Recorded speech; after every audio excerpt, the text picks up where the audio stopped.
Hello. How you doing? Wait, I know what you're thinking. Hold on, it's coming. Where's the music? Hit the music, baby. Yeah, highlight. Damn, Melissa. Don't forget the real though. Yeah. I bet you won't turn me up. What's that you bumping? It ain't vibing hard enough. Hey, no. Check my playlist, guaranteed you ain't hit top. From the indies to the mainstream, bringing all the stuff. Music talks for Dwayne and Janean. Run it up. Run it. Pass that ox. Hey, Bobby, do you back on the scene? Dwayne and Janean, I'm bringing the facts. They know what I mean. Music comparisons, yeah, it's embarrassing. Ladies and gentlemen and ladies, hello. It's that time again. Welcome to Wait. Actually, no. Let me rewind that. Welcome to the greatest podcast of all podcasts. Pass the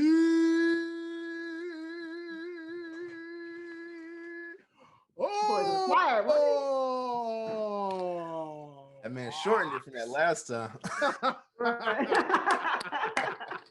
Y'all know how we do, man. I gotta give y'all an epic intro almost every other time if I can't already. But Every time. What you mean? Every time. Oh, okay. Every time. You know how we do. This is Pass the Ox, baby.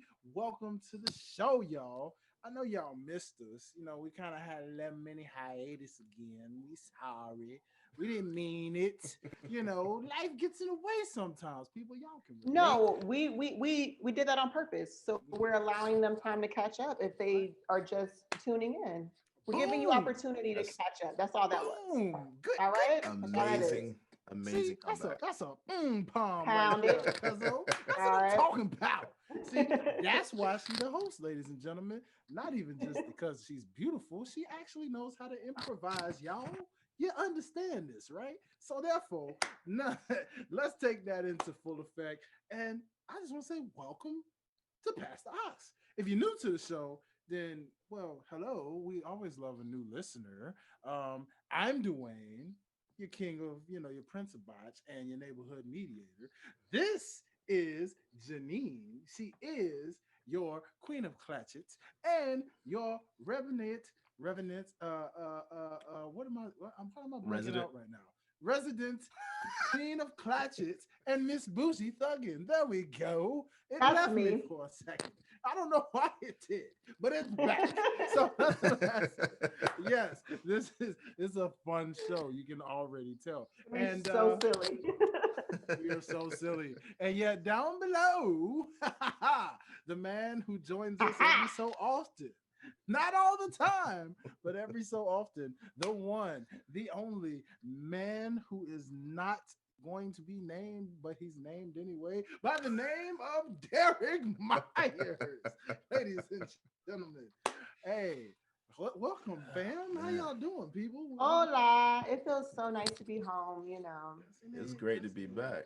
Isn't it? I mean, I know we're in the midst of a holiday feel, you know what I'm saying? But it's just still good to get a people some easy going and listening and goofiness and silliness all in the music world because, well, you need that around this time of year. It gets a little hectic out there in them streets. You know what I'm saying? If you're out there shopping in the streets, you should be shopping at home. But hey, it is what it is. We're in Atlanta, bro. You know these people don't know about it. First of all, Atlanta's not shut down. Lenox Mall.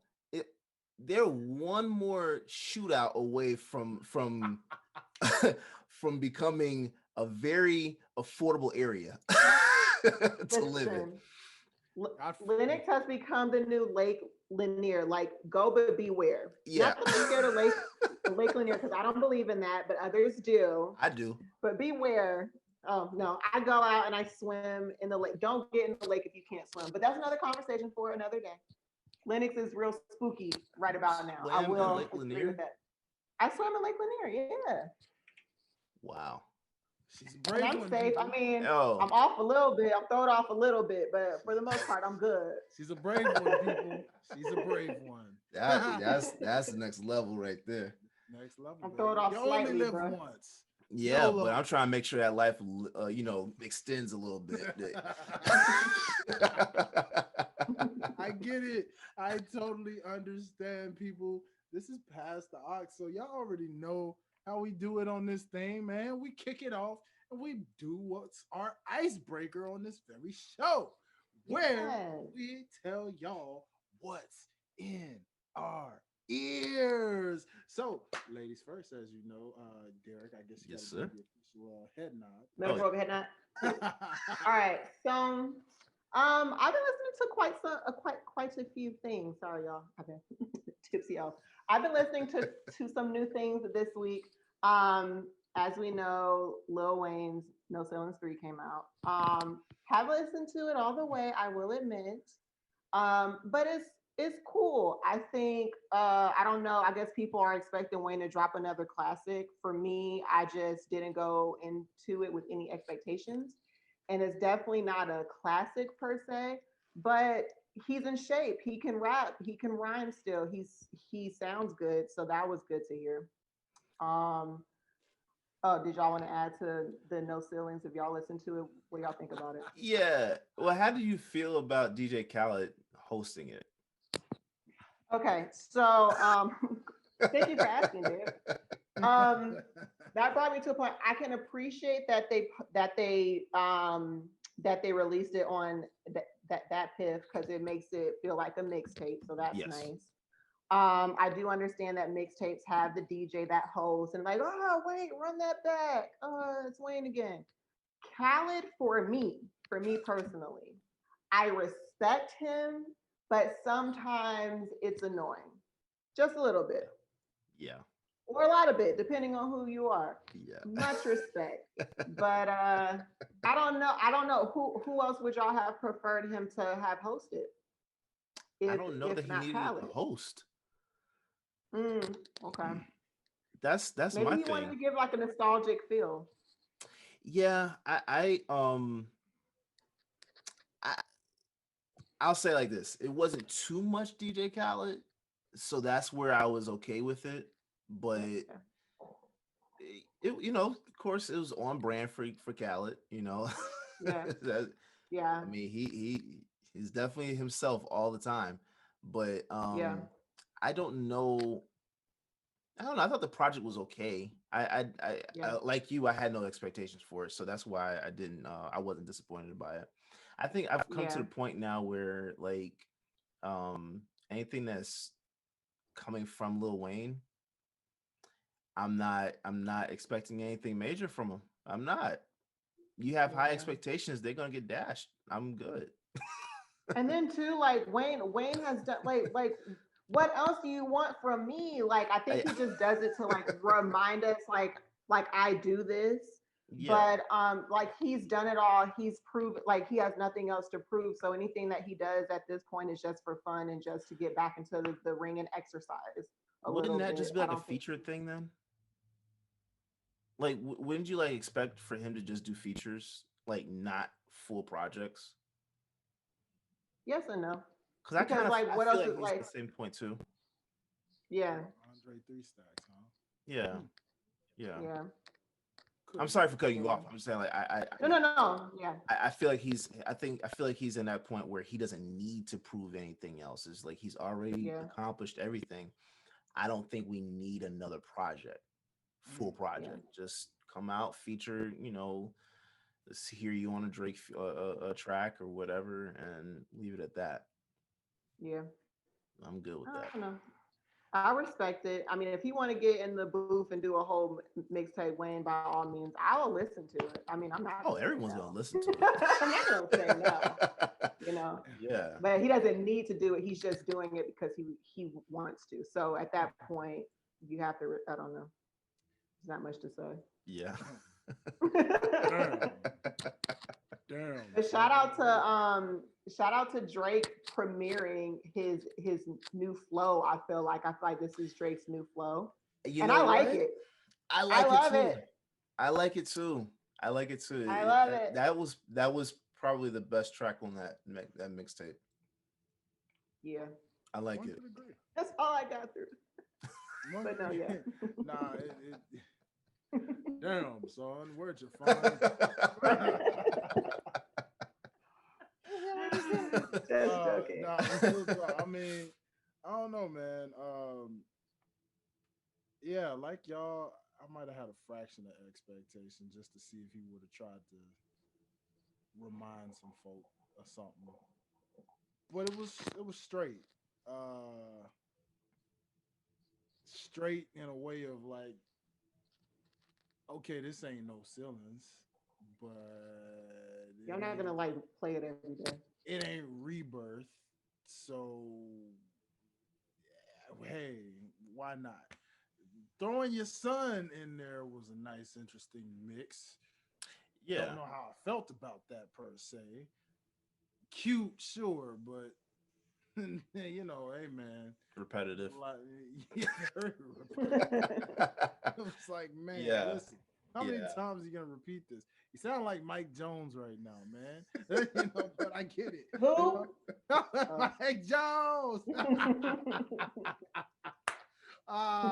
Shoot. But I mean, like I said, he's a kid, so you can't get too harsh on the kid. You know, it's a kid. Yeah, I think he's showing, potential though. Think about this. Think about this. His dad is Lil Wayne. His stepfather was Nipsey. You know what I'm saying? Like that. I'm looking forward to seeing his growth. That's all I'm saying. Yeah. If he's that young and he's interested in production the way he's shown, because Lauren London posted a picture of him at the studio board, and I was like, that's going to be interesting if that's where he wants to go. Yeah, I don't know. That'll be a night. Think about Prime Wayne mixed with Nipsey. That flow would be very intriguing. Yeah, that'd be sick. You know, I mean, when I watched a little mini doc on Wayne, and I didn't even realize homie was 15, only 15 when he was with the Hot Boys. Yeah. Juvie was the shining star. And Yeah. Wayne was only 15, and look what happened. Right. Look how much he surpassed Juvie. You Right. know what I'm saying? So, this is facts. So, for now, I can just say, okay. Great start. Soldier, Great, yeah. amazing start. Overall, nah, man, I just kind of didn't pay much attention. It didn't grab my attention that much outside of just, some of the remixes were kind of like, okay. Again, not like No Ceilings where he bodied a lot of these remixes where you forgot the original. Right. What it was, hey, he did his thing, so it's Wayne. Do you guys think he kind of he didn't need to name it No Ceilings 3? Like, do you think it takes away from the nostalgia of No Ceilings?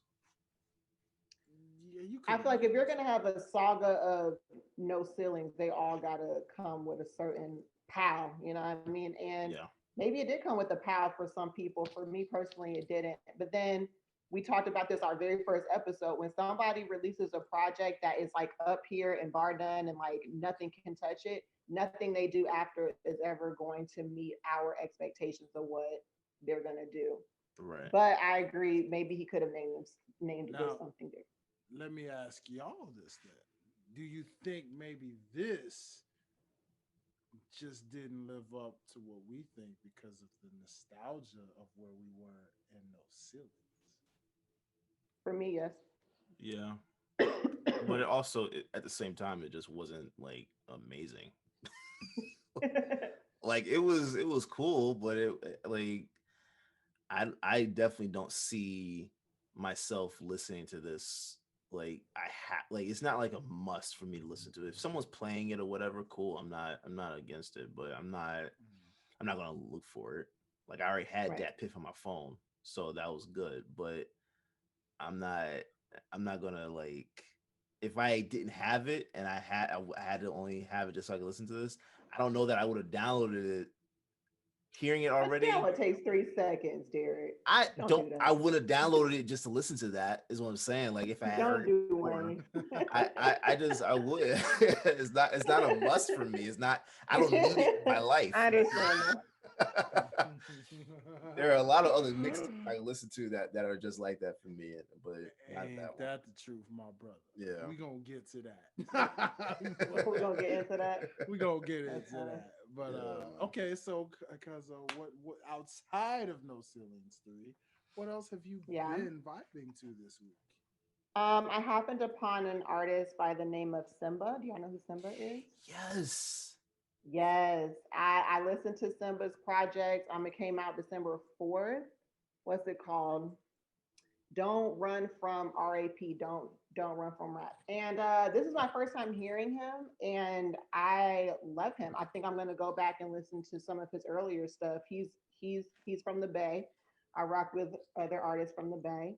And the project is good. Like it starts off like his intro is like upbeat and it keeps you moving. And then like the rest of the album is more like personal and he's talking about his life and what he's seen and what he's been through. So it's a nice transition. It's not all like deep stuff but it also sounds good. So if you haven't listened to Simba, I would check him out. And then I'm listening to Juicy J's album because it's amazing. And I love Juicy J. When she grabbed her braids when she said that. North. Listen, sometimes I listen to Juicy. I'm like, should I feel bad for listening to this? No, because I know that this does not apply to me. But the lyrics of some of these songs, I be too turned up. But great project. Love Juicy J. Come on now. He just said something the other day that was like controversial as hell. And I forgot He what said it was. that 3-6 Mafia was the best group to ever do it. Come on now. Come on now. Maybe in the sense of like cultural influence, because like if you think about it, ASAP was very heavily influenced by 3-6. The whole sipping out of a double cup, very 3-6. Yeah, but I like to get ratchet. I do drugs, very 3-6. Yeah. And that's all that we hear today. Yeah, but you're talking about the other, like, think about the other groups that came before 3-6 Mafia. You got NWA. Sure. You know what I'm saying? Like just them and just off the rip. You're not better than NWA. Like 3-6 Mafia. What are we better? Like what is he saying? We're the best to ever do it. Like as far as like musically talent, That's the how best I to ever took do it. it as far as having an influence, or what is he saying? That's how I took it. Is the best group. Period on all categories. That's how I took it. If that's not how he meant it, then he should have said something else, because that's how exactly how it came across. I don't know. I mean, I Well, I'm from Atlanta. You're from Jersey. Let's ask a Brooklyn. Is he flogging or not? Is he flogging or not, Dwayne? All right, this is where it's a little weird, right? Because this is where it gets coastal. Because to be completely honest, if I'm being completely honest, being from Memphis, I know the any Memphian is going to tell you 3-6 because of the culture of Memphis and them being really the out of all the Memphis artists before the Yo Gottis, the Young Dolphs, and all of them, like 3-6 was the group and the brand to put Memphis rap on the map. Right. Not Memphis music, but Right, Memphis right. rap music on the map, right? Right. But in a cultural sense, in the South, from Mississippi, Alabama to a degree, you could argue and maybe say some of North Florida, maybe, and just any border states that border Tennessee, Kentucky, you know, all of those southern and mid-south states, heck, even Texas for that matter, which I know that's where it gets kind of trippy because of the UGKs and the Paul Walls and all of those. But in a sense, yes, I can see where if you're going coastal in the South, then yes, because in the South, there's no bigger group than 3-6, and that includes UGK. Even though But I he never respect Run said that. He just now said that's ever. Think about Wu-Tang. well, now that's where I was gonna say because now if we're talking ever, this is where I'm also kind of this is why I broke it down coastal. I know he didn't say that, but this is why Yeah, I'm giving you the real as a Memphian, right? yeah. Coastal in the South and the southern hemisphere of it, yes, he's right. Now, when you break it down to the entire US of A with every US of A. coast, then yeah. I'm gonna be real with y'all when I say on a mainstream tip, 3-6 didn't really blow up until right around people knew in the South, people knew about like sipping on some scissor and all of that. Yeah, You know what I'm yeah, saying? yeah. Mainstream wise, I believe it was right when they had Most Known Unknowns album, which I believe is the same album that led to when Hustle and Flow was out, and Mm-hmm. the Grammy Hey. was won, and the Oscar was won, and then all of that kind of set the path, and 3-6 will really officially put not only Memphis on the map, but they also put themselves on the map to where people who didn't know 3-6 went back and listened to a lot of their stuff in the past, Mm-hmm. and vice versa. So because of that, I have to say that he's wrong in that aspect because of the NWAs, the Wu Tangs, the Outcasts, which actually That's when I the think about the South, South, though. when Yeah, I do think about the South, I forgot my boys and Outcasts. Now, see, yeah. they are the only other ones that could arguably be just as big, if not bigger, than 3-6, in my opinion. Because Outcasts, you cannot. But then that means what he said is wrong. Hey man, Hey man, if listen. if you don't feel like you are the best to ever do it, then what are we here for? This is Oh true. What no, are we here for? no. I applaud the I get it. confidence. He's saying, but what the factually- reality is. This is But OTS, what the dang it. reality He is This is factually OTS. wrong. OTS is facts. OTS is facts. Look, I have that same confidence. I think I'm the best ever with what I do. Factually, am I? No. People don't even know my name west of Atlanta. Like, so how am I supposed to say that? He's got a point there, Johnny. You see what I'm saying? Like, come on now. Like, that's all I'm saying. Like, I love the confidence, but no, dog. Like, that ain't it. Yeah. That ain't it. You got legends ahead of you, and that's not Yeah. a diss. You know, a 3-6 Mafia that they still did some like major things, but come on, bro. Like that's all I'm saying. It's definitely one of those things that is up in the air. It's a lot.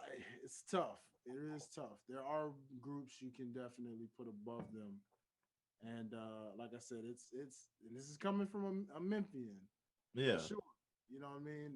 It's tough. Like I said, I'm trying not to be biased. Yeah. Because of the fact that I know, bias. Bias. I will forever say bias like that. I know that was a perfect way to my say biased opinion. That's how it should be said. Yeah, well, yeah. But I mean, it's just one of those things, guys. It's like I get it. I mean, I was hoping that was kind of a false quote, and he was just saying that as a joke, or just one of those inquirers said that. But apparently, my man actually says it, and I don't blame you. I mean, look, King, do your thing. You know what I mean? But I get where That you're coming rhymed. from, Derrick. It did. Yeah, it did. Unintentional. But that's the rapper in you. It is. That's a I wasn't lyricist. even trying. Yeah. I wasn't even trying. But this is where I say, like, yeah, man, I do agree though, Derrick. It's tough because again, even when I just mentioned what I said with the South, I did almost forget about my boys Outkast, and I love Outkast. So it's like, Yeah, it's a toss up even with the South because of Outkast, but you got groups that are so I get it. I mean, they're top tier for sure. Oh yeah, for sure, Definitely in legendary the South. and their routes, Yeah, but and influential to the Migoses and things like yeah, that with those yeah. flows. So yeah, I mean, I get it.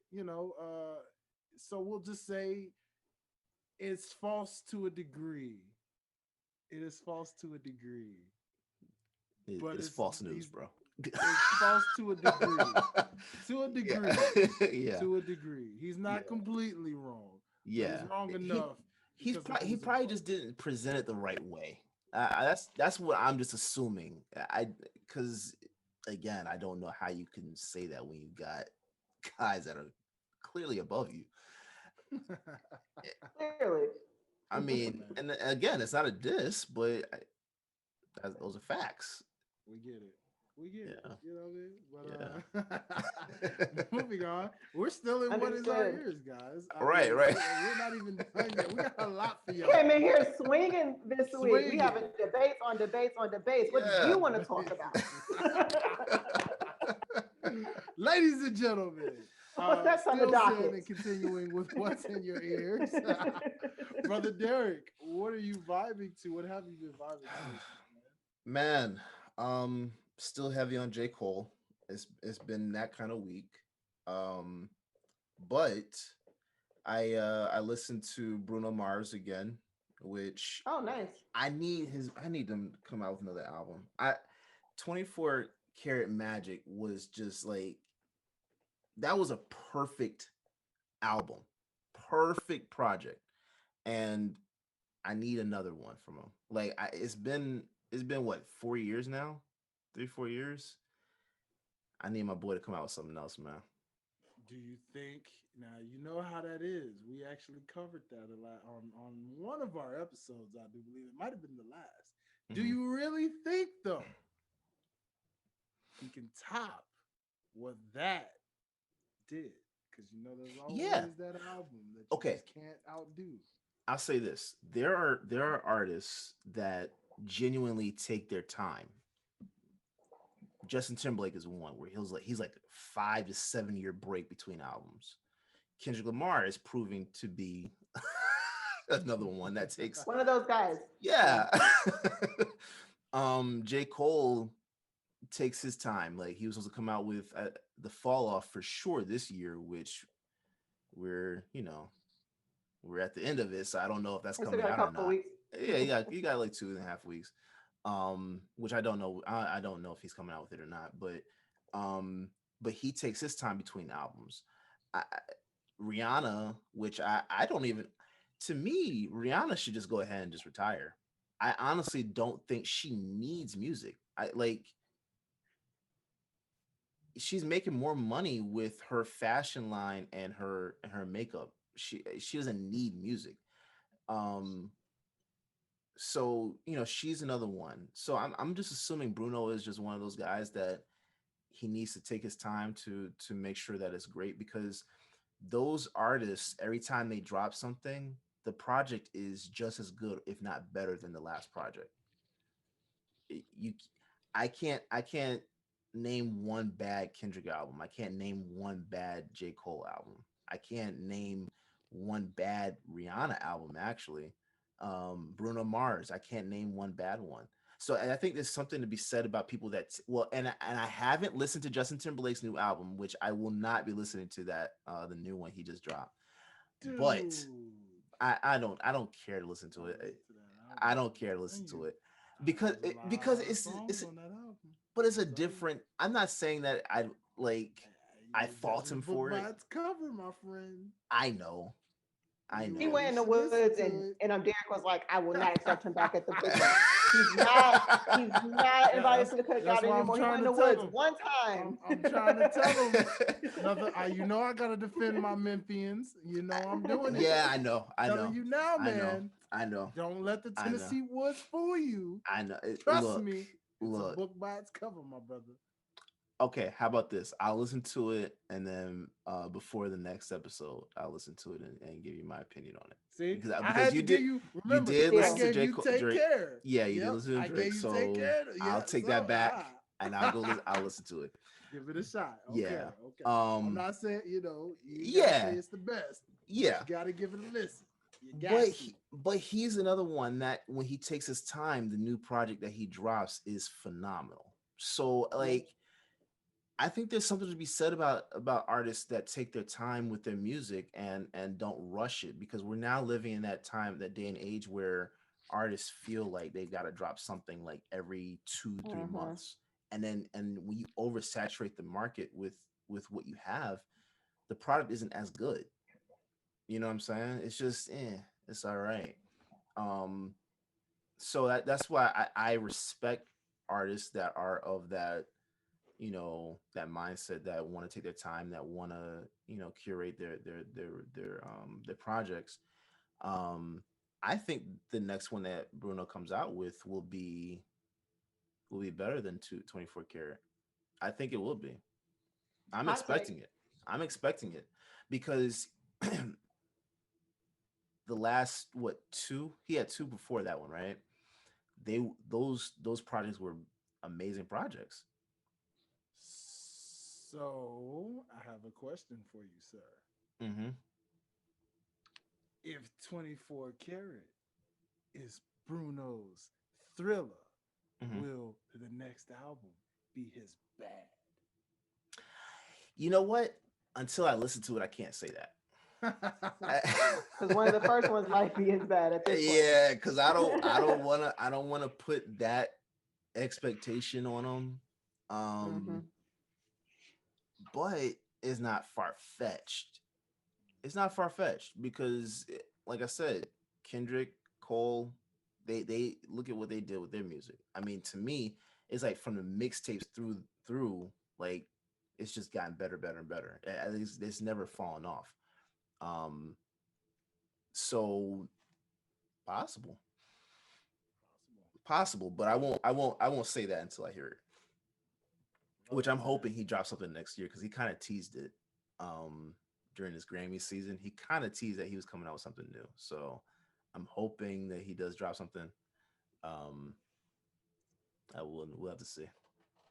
Can't wait, man. Can't Yeah, wait. So yes, yeah, this is awesome. This is I'm loving this. yeah, I'm man. loving this. Yeah, So real quick before we move on, y'all. Of course, I guess that leaves me to let y'all know what your boy been vibing to, what's been in the ears, and man, thanks to No Ceilings 3, and thanks to finding out that it was on that piff, yeah. my Got man you. Derrick, I have to thank you, sir. Because of you, I have the Dat Piff app on me phone. And what Get has your boy on. been doing? I have been dat piffing like crazy the entire week. And I'm Good, still doing it. good. Why? Because it's allowed me to go back and listen to some of my absolute favorite mixtapes that I Good. can't get on Apple Music. So, for Yeah. example, we talk about the letdown, or I guess you can call it letdown, No Ceilings 3, as Cuzzo mentioned, with how, sequels have to all match up with each other. So I got to listen to one of my favorite and most underrated lyricists and fabulous with one of my favorite mixtape series ever, the Soul Tapes. Soul Tape one, two, Ooh. three. Yeah. Yeah. Boy. And let me just say, I'm going to quote one of my favorite lines. I believe this one came from Soul Tape 2, which after listening to all three, they're all great, but I realized Soul Tape 2 is actually my favorite of the three. I can really say that is my favorite one. When Fabulous dropped that one, I don't know what it was. That Soul Tape 2 is my favorite because I found myself listening to that one the most. But nonetheless, literally, this line just stuck with me so hard, and it's probably for obvious reasons. He is one of my favorite players, but nonetheless, I repeat, people, when you crossed me, you lost me. Now, if I was guarding Derrick Rose, I would be more understanding, but you ain't Derrick Rose. You was my number one, but you ain't Derrick Rose. You tried to put me on point, but you was Derrick Rose. You just on some bullshit. You ain't Derrick Rose. Oh man. Fab, Shout my out to Derrick God. Rose. Love you, God. Derrick. I love Derrick The Rose, fact man. that you can literally just take Derrick Rose is the all best. of those things and just Fab, man, my guy. Just all that to say, man, I really just been loving that Piff. I've been on my boy, my other favorite artist, one that, my main favorite, as Derrick knows. Battle coming soon. My boy Big Crit. You know what I'm saying? I've been able to go back and listen to a lot of his older mixtapes that I can't get obviously on Apple Music for sure, because he did a remaster, I guess, or a re-release of Crit Was Here, which was one of his famous ones that he kind of re-released on Apple Music. I went back and listened to that and was like, I see the difference in the two, because there was some tracks that weren't on the Apple Music version. And so I was like, dope, I could listen to that. Return of Forever, though, that one was the one that put me on Crit. I got introduced to Crit through that very, very project because of a song he happened to do with one of my favorite artists that I told you guys about, my boy Chameleonaire. I forgot that it was a song that the two of them did together called Time Machine. And you see, it was because of Chameleonaire, I believe, posting it that I found out who he was, because at the time I was like, yo, is this Pimp C? Because he kind of sounded like Pimp C at first at that time. So I'm thinking like, okay, Cam just did this, song with Pimp C or something. And then I saw the name and was like, wait, hold up, Big Crit. Who's this guy? And so I remember Return to Forever was the freshest project at that time. I want to say this was 2011. I went through and I was just listening to it. And honestly, I've been bumping that completely all week out of all of the projects. Forever and a Day is my second favorite mixtape. And then I would say King Remembered in Time is right there with it. But like Forever and a Day, man, it's special because it was the first project of his that put me on to him. And he had songs like The Vent, which signified and solidified. And then, of course, American Rap Star. Y'all, I got to tell you, I was listening to that song doing the yard this morning. And I started thinking, and I was like, wait a minute, as I was really listening to it, because when you don't realize that until you mature through some things, right? And so, y'all, American Rap Star is a song that literally, it's like they say that money make the world go round. You never lost till you lose your ground. And even though they want to lose your crown, but they don't love you till you're underground. And he was basically referring to what we see today. I thought about Nipsey, thought about King Von. I started thinking about every Pop Smoke, all of these rappers, and how we talked about how we had never really checked out their music. We never heard of them, you know what I'm saying, per se. But suddenly they die and they make mainstream news. And now we find ourselves going back and listening to their stuff, and then we're glorifying them like, man, this was such a talented artist. Nipsey was the only one that I listened to before he died. Yeah, he was the only one. No, I listened to King Von before he passed too. I didn't know anything about King Von until he passed. But you see what I mean? I still haven't listened to his music. But y'all see what I'm talking about? But I know there's going to be a time where you check him out. You see what I'm saying? Yeah. Big Crit, I feel like he's an artist that's ahead of his time sometimes, because when I listen to that song, I know that he was one of those that he stays true to underground, but yet he had a mainstream single that he did with Ludacris and Bun B, country-ish. But like, labels, he talks about it all in his music, much like a J. Cole and other artists. And we're going to get into that with our meet, with talking more about these labels. But like, he Chameleonaire went through the same stint. A lot of these artists, when you wonder what happened to them, it's not that they fell off. It's labels try to change who they are. Exactly. And because of that, when that battle goes on there, all of a sudden that artist is kind of stuck in a limbo. And next thing you know, they stick to what they know. So people who follow them truly as true fans understand like, yo, you did not fall off. So when I listen to American Rap Star, I listen to it completely different. And I thought about all these artists we lost. And I'm like, man, it's crazy how this was 2011. And that was way before any of these artists just started dying left and right. That's a song he should really like rejuvenate. I think he should like re-release it or like do something with it, because it really would relate so much to what's going on today. So yeah, man, that Piff. Oh, another underrated artist I've been rating on is my boy Saha the Prince, baby. Oh man. Oh man, I love me some Saha the Prince, y'all. Aha. This man's wordplay is ridiculous. And Cuzzo, this one's for you. But I had to be bumping. So there's a mixtape he has called Ivy League Club. Hint, hint. For my Ivy Leaguers out there. you know, um, Ivy League Club is a song called Home of the Brave. And as y'all know, Saha the Prince is from the A. Yeah. And even though I will admit, it's featuring my boy B.O.B., you know what I'm saying? I will admit, you could tell it was, I think B.O.B. mentioned the line, saying we still got the Georgia Dome jumping like we still got Vic. And I was like, well, dang, I know this is timeless because it said Georgia Dome. And I'm like, yeah, I was like, Georgia Dome ain't around no more. So this is truly history now. Or Vic. Well, yeah.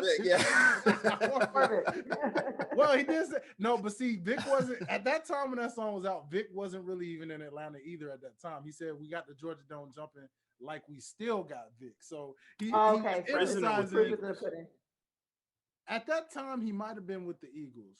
Because I think Ivy League Club came out like 2011, 2012, maybe. Yeah, so I think he was still with the Eagles. Yeah. But like, it's just funny, y'all. When I go back and listen to that history like that, I mean, I'm just like, it's so amazing how timeless these mixtapes are. But yet at the same time, a little dated because of certain lines, and you're like, well, that's a moment in history because this isn't around anymore, or that person isn't relevant anymore. So you could tell. I love how lines and certain punchlines were like a significance of what was relevant at that time.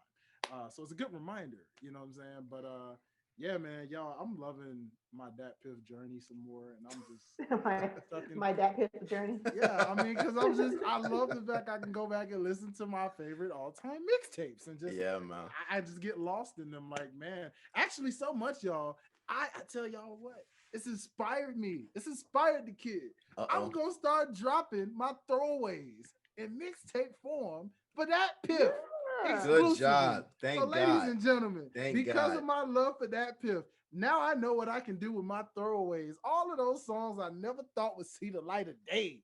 Yeah. I can put them on Dat Piff, snippets and all, ladies and gentlemen. So get ready. You're gonna see a lot of stuff coming from the highlight reel on Dat Piff. So y'all get ready. There is one throwaway that's not really a throwaway that you still haven't tossed out yet, but we're not gonna talk about it. Oh yeah, that Trump card. We're not gonna talk guys, about it. You just might catch that on Dat Piff. You just might catch it on Dat Piff. You never know. Hey, bro. You need to release. You need to release it as a single. I don't want to hear that as a mixtape. Single. I don't want it to get lost in the sauce of any other project. Just a single. That's it. You heard it here first, people. We said he's not gonna do it, but yeah. I know. We don't know. We're not gonna do it. You never know, people. It could actually drop. I say you never know. It's coming. Yeah, never say never. But real talk, man, this has been amazing, and I think for the most part that's mainly what I've been on. I don't think I've really had a chance to listen to any modern day stuff yet as of right now, outside of No Ceilings 3, obviously, which we talked about earlier. So yeah, people, that's pretty much what's been in our ears as of this week. So that being said, real quick in music history, I believe 15 years. It's been a 15-year anniversary since the Carter 2. Oh, so wow. Shout out to OTS guys. Make sure y'all follow OTS guys on Instagram if you want to see musical history and musical facts. Yes, it has been 15 years, y'all, since Lil Wayne dropped the Carter 2. Which is, as we know, the official Takeoff project that pretty much gave Lil Wayne the rocket strap to be on every feature, every song, you name it, pretty much just dominated the scene. So salutes to the Carter 2. Hustler Music is always definitely one of my favorite memorable songs from that very project. So, I mean, yeah. Oh, yeah. That's it. So I just wanted to touch on that. You know, we normally go a little deeper with that, but you know, we didn't have enough Wayne talk for one day. You know, so Yeah. we're gonna salute and spotlight what catapulted Wayne to financial stardom, to why he can put out stuff like No Ceilings 3 because of the Carter 2. Nonetheless, ladies and gentlemen, y'all see what I did there. So getting into basically the meat of our conversation, ladies and gentlemen. Wow. This one is where it's going to get a little more serious. It's going to get a little deep. It's going to get a little deep for y'all. You know, we've been goofing around with y'all today, but we're going to get real serious with y'all on this main subject. And I would like to say shout out to artist Teyana Taylor, one of Janean's favorite artists in the game, a true Teyana Taylor head over here. And I just want to say the woman is talented. And those of you who know, she is making a decision to step away from music and for her own mental health reasons, but also for the benefit of her family, her kids, to keep herself sane, alive.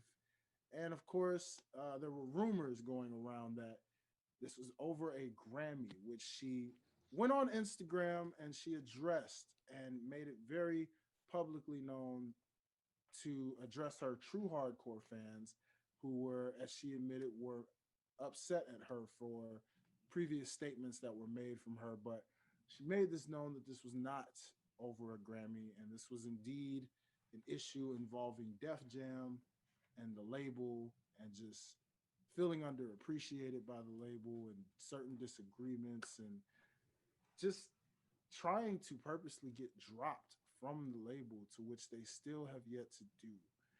And so that's what brings the serious conversation in that I want to discuss with my panel, my family, my brother and sister in here.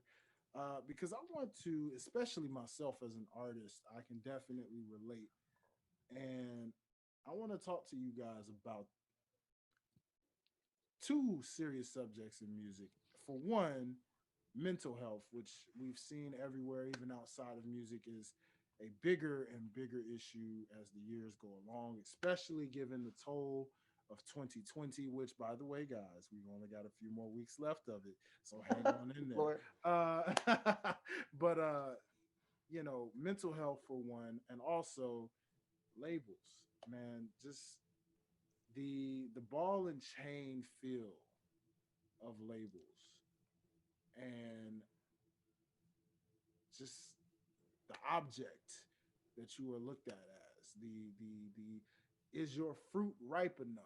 Are you the fruit that needs to be picked, to be selected, to be marketed, to be out there? So I want to bring it to you guys, and I want to say, what are your thoughts on what Teyana Taylor had to say, how she's feeling, you know, and more importantly, just any artist in general when it comes to mental health, when it comes to label disagreements and things of that nature. As I mentioned earlier, with people like Chameleonaire, who in his way is completely successful beyond music, or Rihanna, as you mentioned, how she's completely successful beyond music and doesn't need it anymore. But pretty sure even at her time, she might have had some label disagreements at one point. So, guys, what are your thoughts on these type of subjects right now? Uh, this is a heavy question, and I feel like we could talk for hours. So to try to simplify it and kind of navigate my thoughts here, as far as it goes for mental health, and just wanting to stay sane and mentally healthy, for yourself and for your family and for your loved ones, I can definitely understand it 100%, because as an artist, shout out to who was on one of our previous guests, Fresco Philippe. He basically said, like, it's hard to tell an artist or to even say that an artist's music is trash because they took time to make something out of literal nothing. You know what I'm saying? And to put your time and your hard work and sometimes your last dollar into your craft and to your art and put it out there, and for you to feel like this is my baby and I'm putting it out there and to receive criticism on a whole different level, especially now with social media, bro, that's hard. Like it's super hard. And Teyana Taylor has been in the game for a very long time. Like we know Teyana from Super Sweet 16. So she's always been in the limelight in some way, shape, or form. So to think about, the criticism that she may have gotten this whole time, it can be taxing. It can be super taxing. So I understand if she wants to step away for a minute and just to get herself right. Now, when it comes to the labels, I feel like we have seen a resurgence or just the mindset of let's be independent. We don't need labels. We can do it ourselves. We have a direct to consumer relationship now through Spotify and Apple Music and social media platforms. But for some artists, you need a label because you need that money up front. Like I don't have thousands of dollars to put in to studio time. I just don't. So I might need a deal so that I can get a head start. So I can't say we don't need labels at all, but for an artist like Teyana, at this point, you have a fan base that's ride or die, hardcore. We're on live with you every time you get on. At this point, you don't need a label. You know what I'm saying? Like, if she wants to retire from the traditional, like, I have a label, I have a contract, I have a certain number of albums that I'm expected to put out, I totally understand that. But I don't think she's never gonna get into a booth again. Maybe for a while. I just don't foresee her being that talented and that creative to say I'm just never like to never do it again. Yeah, no, I agree with that. I um I think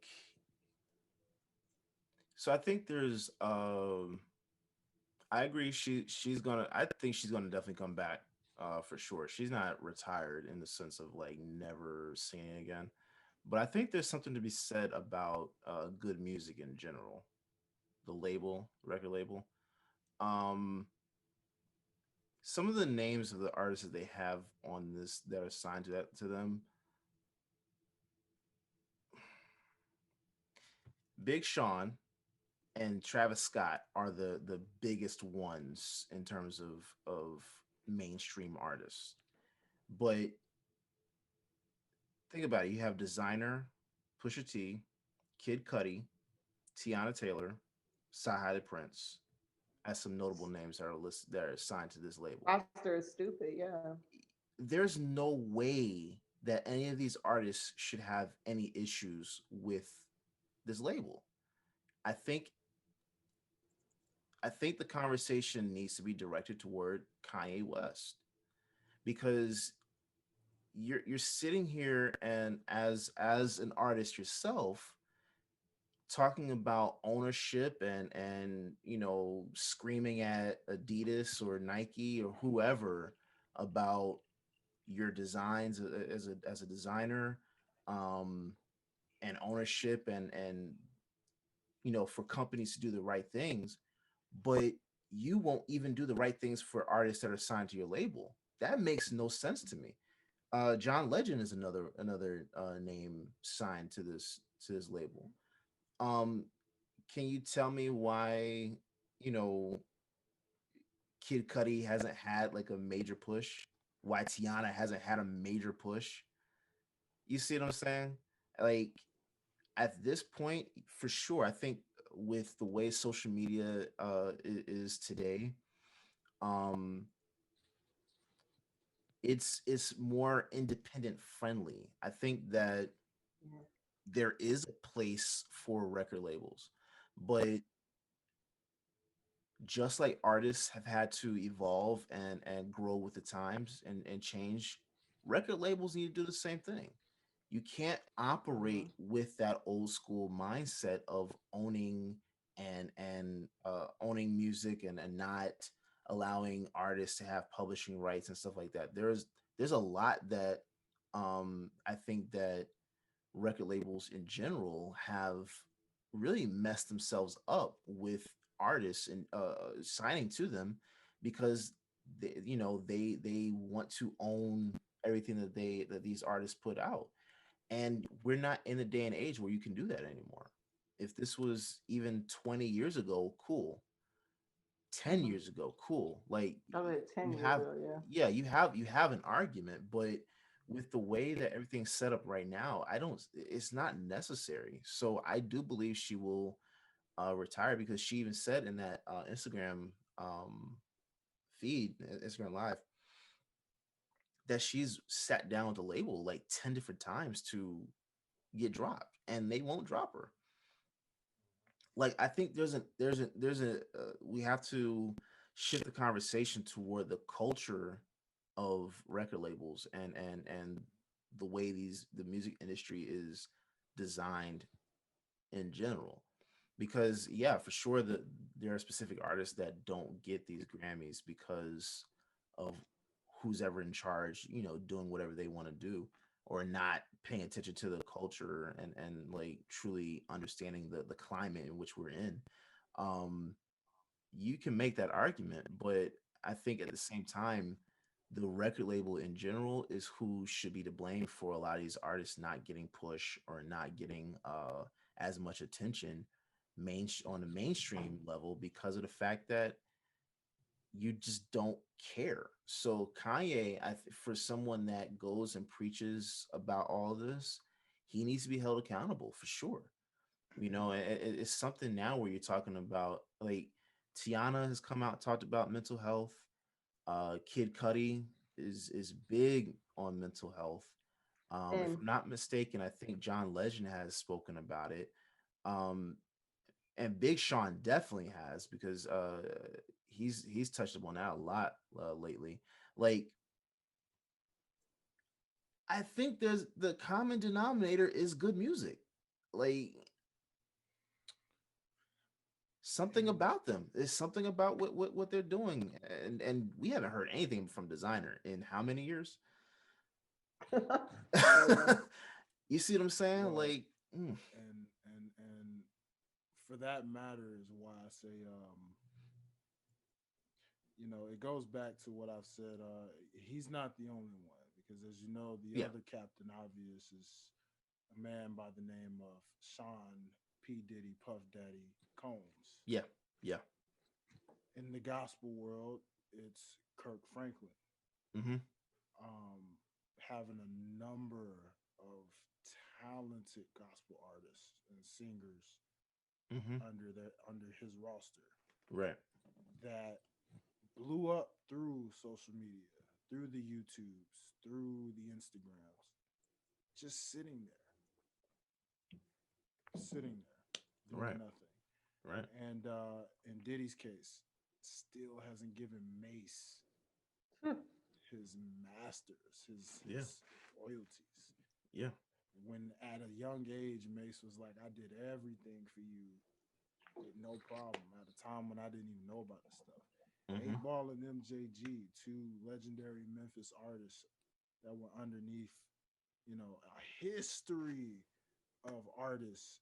Mm-hmm. Heck, MGK, you can go down the list of so many artists under Sean's label, Right. under Bad Boy, and who have been done dirty, done wrong. Mm-hmm. And then, like I said, you can talk about labels like Atlantic and how they Yeah. did Lupe Fiasco. Yeah. A lot of people sit there and say, "Well, what happened to Lupe?" And it's like, it's not what happened to Lupe.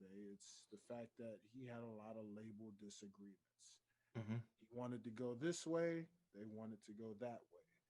So out of frustration, no matter what he felt like, he admitted it, whatever he tried to put out that he thought would be a dope single for the people, labels was like, no. That's not it. How Right. about something like this? Right. And even when they put it out, the artist doesn't even like it, but they're Yeah. putting it out because that's. But then in Lupe's case, he said there were things the label wanted him to put out. He put it out, and they still didn't like it. But he's like, "How do you want me? Mm-hmm. How are you gonna get mad and not like something that you told me that you wanted me to put out? Right. Because if you let me put out what I wanted to put out, it would actually sell." Right. But it just goes to show. And like I said, Chameleonaire had a similar disagreement. You have a song that takes off like Riding Dirty, and all of a sudden they want you to go this pop commercial route. Mm-hmm. You're a street rapper from Houston, Texas. You know what Mm-hmm. I'm saying? Like, you're it's not right to go an initial pop route. But Right. I've seen artists doing that and getting their bag. And as we know, you want to get your bag. We For get it, sure. but when labels are holding back certain individualities, it's crazy what that can do to an artist's mental mind state. Mm-hmm. Some quit rap completely or R&B because there are R&B artists in this same they fall into the same category. But they want nothing to do with this anymore because of the greedy mindset of how much money can you make me? What look do you have? What makes you different than that person? Hey Right. Marie. A lot of people probably forget about her, huh? Yeah. Please Yeah. don't forget about her. A Yeah. lot of people don't understand how many artists actually stole a lot of her stuff, Mm-hmm. all because of the label. So, um, man, guys, what would you suggest? What would you think is something? I know we may not be business mindseted of what a label is per se, but seriously, in a sense of what would you suggest the medium is between the label being happy and the artist being Feel like for the label, like trust your artist. Like you invested in me because you saw, and even now, I feel like if a label agrees to signing an artist, it's because the proof is in the pudding. Like you see that I have a following already. I'm coming to you with a fan base already established. So trust in my art and trust in what I'm doing and trust that you made the right decision here. Because why Right. would you sign somebody for what they presented to you and then do all this stuff to change it or to divert them elsewhere? happy? Yeah. I love that. Yeah. I think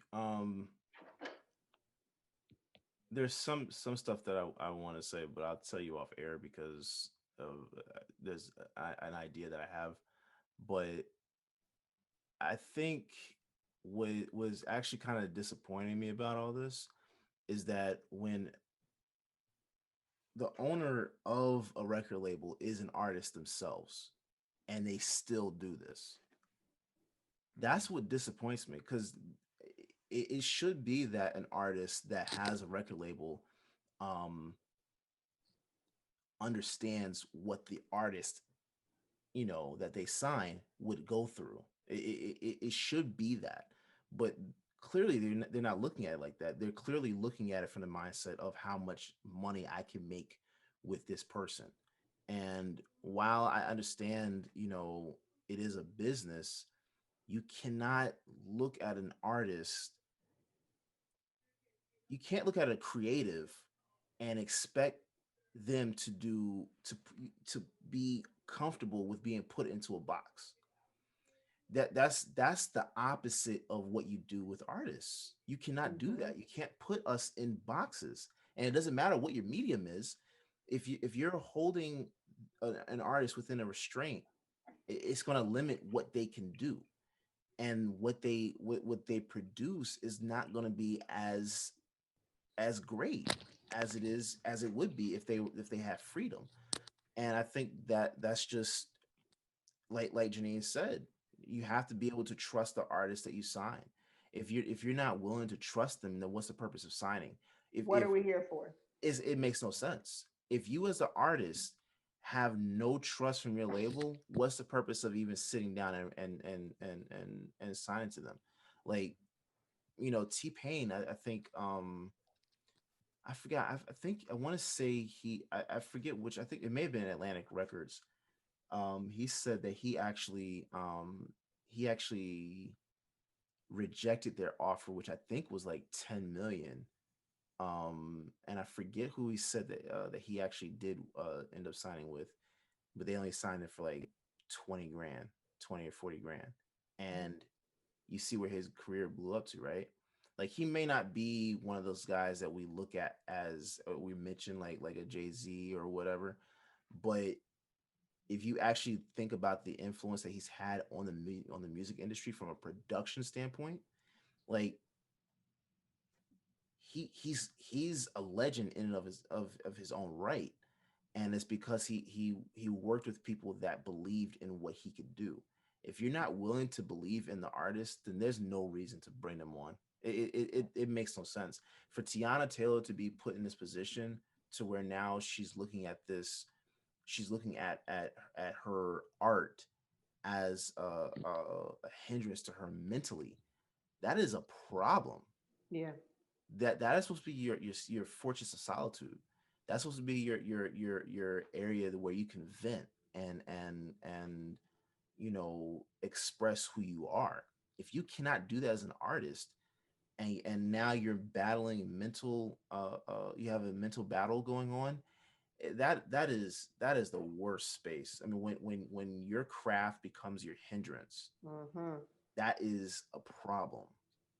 Yeah. So I can speak about it from a production standpoint of how that's hindered me and how that's affected my mental health. But I can only imagine, like, as someone who writes their music, how damning that is.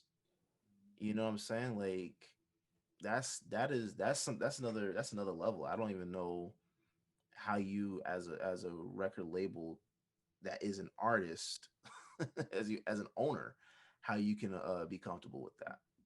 So Kanye West needs to check himself. Yeah. I can just say that, in watching the clips that I watched with Teyana Taylor, I totally can relate because even in the independents, there's a lot of doubt. There's a lot. The life of an artist in general, there's a lot of daily mental battles you go through Right. because as you guys mentioned, you take nothing and you create something. You create this project for people to hear, and every day is a mental battle of just, of course there's the competition mindset. It's all a business, so like, all right, that person's dropping something the same day I'm dropping something, so Hmm. obviously you guys, the listeners, are going to listen to whichever project you feel the need to listen to first. You're hoping, okay, we'll listen to mine's first, because I guarantee you it's gonna, and both could be prospectively like great projects. But like, you go through this mental battle of just, if you're an independent artist, am I good enough for a label to sign me? Maybe you were signed by a label, got dropped by a label, and you're like, am I really good enough to make it on my own? Or maybe Right. you've had a number of labels drop you, and you're like, why do I keep getting dropped by labels? I know I'm capable of making a hit.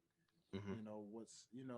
There's so many different mental battles. It could be, maybe you've made a long list of hits, but you don't have your masters Mm. to any of those. Yes. Yes. And that's why I said the daily struggle. And then, like I said, as an independent artist, um, choosing what deal you want, because there's the fact of, all right, 360 deals. That's a no-no. Oh yeah. You get what I'm Yeah. saying? You get trapped in that, or just knowing like, okay, Could what you can break I that one do? down though? Yeah, man, those 360 deals pretty much to those who don't know, a 360 deal basically means that the label pretty much gives you advance money Mm-hmm. to do what you need to do. You create your project, you put it out. You don't own your masters though; they own it, and Yeah. kind of just anything that you reap from that goes right back to them Mm-hmm. because of all that advance money they gave you. Right. And you have all this money for no reason at this point because it's like it's almost kind of like what TLC went through Oh yeah. in Yeah. an independent artist form. Yeah. It's not quite to that degree, but it darn near kind of ends up like what TLC went through when people were like, "Yo, you got all of these hits. Y'all should be stupid rich." And then they're like breaking it down to you live on air, like, "Nah, You got $5.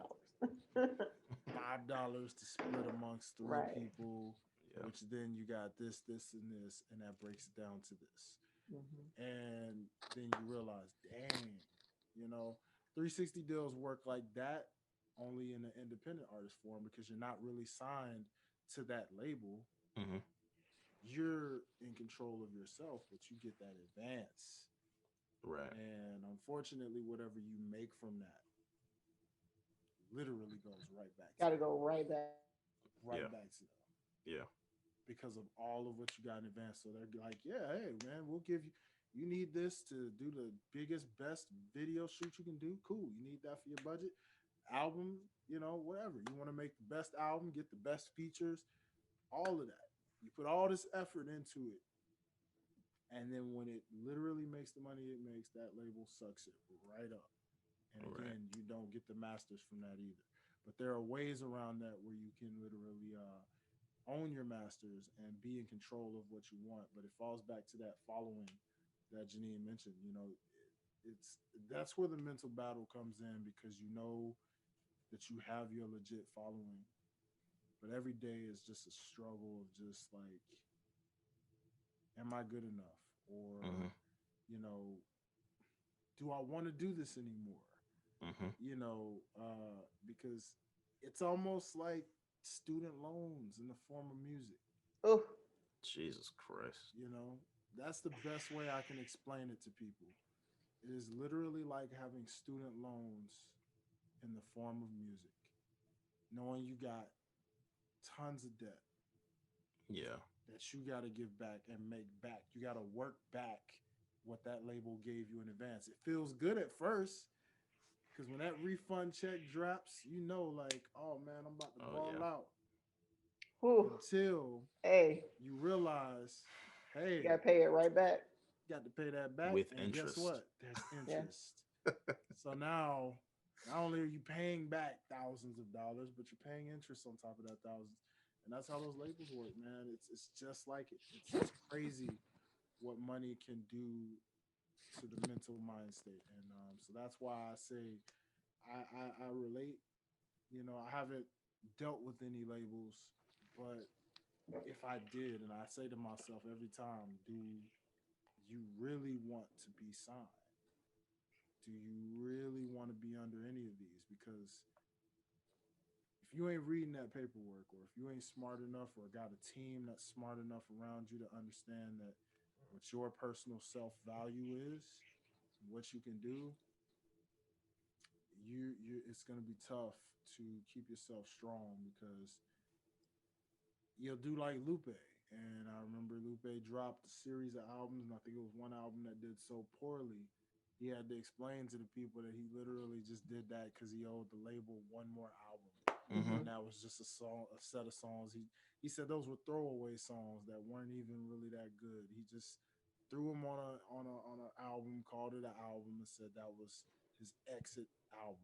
So it's like that just goes to show how daunting it is to have that control over you. When someone has that control over you. So just imagine that.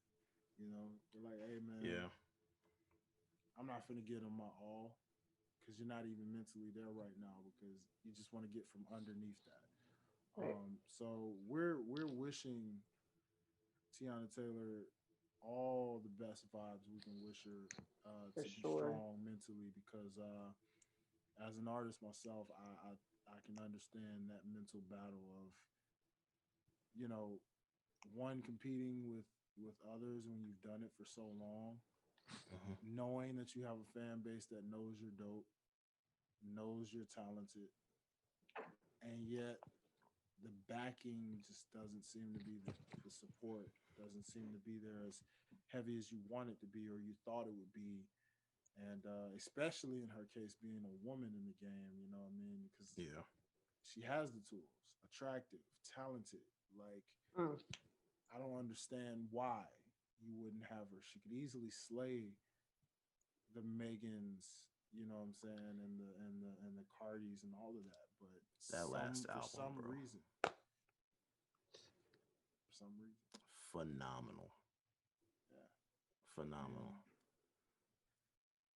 yeah, man. It's like I said, salute, and you know, it just falls. Like I said, guys, I know we had to give y'all the real of this thing, and it's more to talk about in future episodes because trust me, there's so many more. You know, there's a one hit wonder special coming for y'all soon with Ooh. talks like this, because a lot of you out there wonder, man, what happened to Jay Holiday? Oof. Man, whatever happened to Chingy? Man, whatever happened? You know, there's just so many different people in a certain time frame where you said, man, did they just fall off the face of the earth? What happened? Like what happened to Lloyd? What happened to these guys? What do you say? And you say to yourself, where are they? Right? Or and then you realize that it's a label thing, man. Mm-hmm. Money is a very evil thing in the music industry, The music and industry is a very evil thing in the music industry. isn't it? Yeah. They have It's a lot of it's backstabbers. nasty and crooked and It's a lot of backstabbers. spooky. You know, and B.O.B. You know, it's funny you mentioned what you just mentioned. Ti is another guy you got to throw in that Yes. because B.O.B. is too Yes. talented to not be one of the greats right now. Yeah. Yeah. You know, And I think like let's say the TIs and the Kanyes of the world like really do go into these things with the best of intentions. Like, okay, so I got put on, I am successful, I have enough revenue or enough clout within my label to now start my own label under the umbrella of whatever. And I'm going to bring my people on and they're going to be able to be successful as well.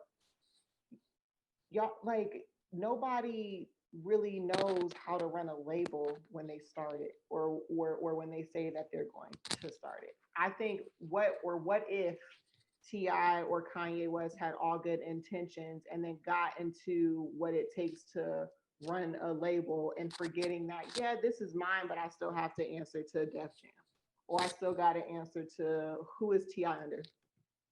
Atlantic. I believe it was Atlantic for I him. think so. Atlantic. I think good music's under Atlantic too. Okay, so they're all okay. Yeah, so whoever they're under, like maybe we don't chuck it up to them just not having their best interests at heart, but just not anticipating what running a label actually means or what it takes or what you actually have to do. Yeah, but you gotta. I think in the beginning, I think that's more acceptable in the beginning. When you're Okay. years in, like years in, you have a roster of artists Yeah. when and they're bringing it to your attention multiple times. Like, bro, what the hell are you doing? Yeah, I Like, can't cape for this. You're I, right. it's it's a I different can't. thing. It's a Yeah. different thing. Again, in the beginning, I could excuse it, but when you have someone like Kanye that's out here talking about owning your masters and stuff like that, and and you're not allowing these artists to do that, I don't want to hear you. I honestly don't want to hear what you have to say because Or when you're talking about ownership, you obviously don't You obviously only care about ownership when it comes to Kanye. You don't care about ownership when it comes to Teyana, when it comes to Kid Cudi or Big Sean. I think he still owes Big Sean like $3 million or something. Like, you know what I'm saying? Like, come on. And the same case for Diddy. You know, Yeah. you going at the Grammys, and you saying to the Grammys what you're saying about, hey, artists need, black artists and black ownership and these things like that. But Yeah, that's another I thing. give I'm him, tired of these guys talking about black ownership. I'm tired of it because when you don't do it to excellence in your own thing and you want to demand other industries or companies to highlight black artists or entrepreneurs or whatever it is, like when you're not doing it the right way, how do you expect these other companies and labels to do that? Why would you expect them to do it? mm, it's tough. You're holding your own people down and getting mad when white people do it. Mm. Which, Preach, brother which Derrick. is worse? Which I is mean, worse? come on, Yeah. come on.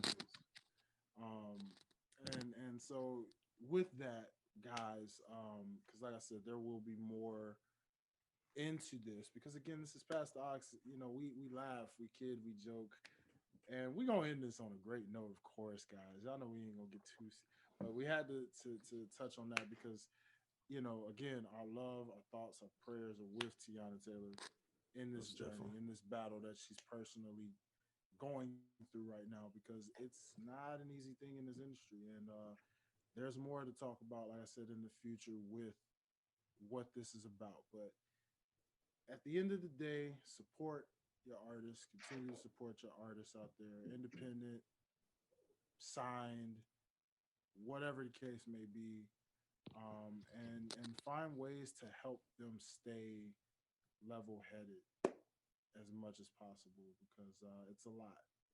It's a lot. There's always going to be critics, but the labels hurt worse than the critics. Yeah, yeah, It's one thing to say hurtful things or criticize on social media, but when labels are holding you down and holding you back and suppressing you and saying you can't drop this, hmm Mm-hmm. you can't release this, that's not gonna sell. They're not gonna like this. At that How you point, gonna tell me? that's exactly at that yeah, point, that's when you realize that it's time to shake things up and find a way to reform the industry. So, ladies and gentlemen, And when I started looking at Ti sideways, when he kept trying to push Iggy Azalea on us, that's when I looked at him sideways, like, bro, come on now, come on, bro, was she stop singing it. under his Oh, label? Iggy, I did Iggy, not Iggy. realize Iggy. Yeah, she was. Yeah, yeah, Wow. I did yeah, not know she was stop under it. his label. He was trying to say she was lyrical and everything, like, bro, stop it.